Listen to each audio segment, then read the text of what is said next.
ஒரு விஷயத்த பொறுத்துட்டு இருக்கிறதுக்கும் பொறுமையா இருக்கிறதுக்கும் நிறைய வித்தியாசம் இருக்கு.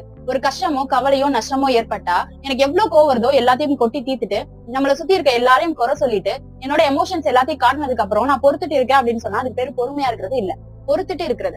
அல்லாஹ் என்ன கொடுத்தாலும் நம்ம பொறுத்துட்டு தான் இருக்கணும். ஏன்னா அல்லாஹ்வை மீறி நம்மளால எதுவுமே செய்ய முடியாது. ஆனா பொறுமையா இருக்கிறதுனா என்ன? பொறுமையாளர்களோடு அல்லாஹ் இருக்கிறான், பொறுமையை கொண்டும் தொழுகையை கொண்டும் உதவி தேடுங்கள் அப்படின்னு நிறைய வசனங்கள் பொறுமையை பத்தி அல்லாஹ் பேசுறானே. அப்படி பொறுமையா இருக்கிறதுனா என்ன? அதையும் அல்லாஹ் சொல்றான். அவங்களுக்கு ஒரு கஷ்டம் ஏற்பட்டால் அவங்க சொல்லுவாங்க, வாலு இன்னா லில்லாஹி வ இன்னா இலைஹி ராஜிஊன், நம்ம அல்லாஹ்வுக்குரியவங்க, அல்லாஹ்விடமே திரும்பி போகணும் அப்படின்னு. யோசிச்சு பாருங்க, ஒரு கஷ்டம் ஏற்படுது, ஒரு கவலை ஏற்படுது, ஒரு இறப்பு ஏற்படுது அப்படின்னா அந்த நேரத்துல எனக்கு வர எமோஷன்ஸ் எல்லாத்தையும் விட்டுட்டு இது அல்லாஹ்வோட புறத்துல இருந்து வந்தது, நானே அல்லாஹ் கிட்டதான் போகணும், இந்த ஒரு கஷ்டம் எனக்கு பெருசு இல்ல அப்படின்னு சொல்லுவாங்க. தவக்கல் வைக்கிறது தான் பொறுமை அப்படின்னு சொல்றாங்க.